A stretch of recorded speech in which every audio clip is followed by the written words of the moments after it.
Having done a number of NIS2 assessments in the last couple of months, ranging from governments in Belgium to organizations in the financial industry to international companies, one of the top 3 findings that always comes back is the lack of a documented incident response procedure. Now, what is that? Imagine your organization one day gets a cyber attack. Ransomware is installed, everything is encrypted, systems are down, sensitive documentation and information is stolen, and basically the whole organization is shut down. We have seen this with hospitals and governments as well. What do you do? How do you respond? That is your incident response plan or procedure. Now, when I ask this question to clients, typically they say, very honest, well, Jethro, that's a great question. If this would happen, all hell would break loose and we would panic. And that is the reality. So what NIS2 mandates is that we prepare for such an event and we have our incident response plan documented. What does that mean? Document the roles and responsibilities. Who is responsible for what?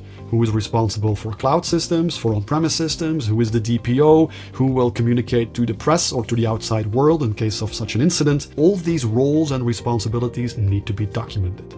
Also, which authorities are we going to contact or inform of such an event? Who will do the contact and outreach to the government and the authorities? Also, what are the communication channels? During a crisis, everybody's in panic mode. How do we communicate? Some organizations have all this information on the SharePoint, but if the SharePoint is unavailable, well, good luck finding out who to contact when. So what I always recommend is to have a backup communication channel, such as a WhatsApp group for emergency purposes only. So that is all about documenting all the steps we need to do in case of a crisis or an incident. The second thing is we need to practice.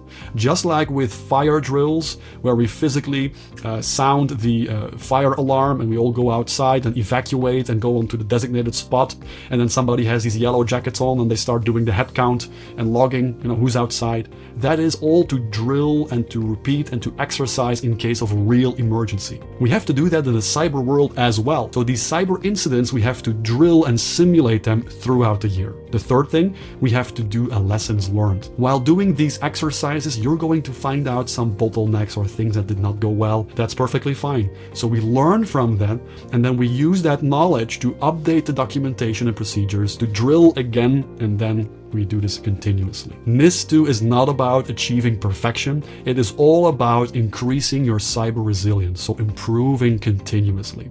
So 3 lessons learned here. Number 1, document your incident response procedure with having your backup communication channel.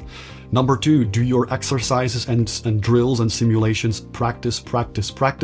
And number 3 is learn from what went wrong and how we can improve and apply that knowledge into step 1 and then step 2. And in that way, you are increasing the cyber resilience of your organization. And with that said, I wish you a wonderful day and see you next time.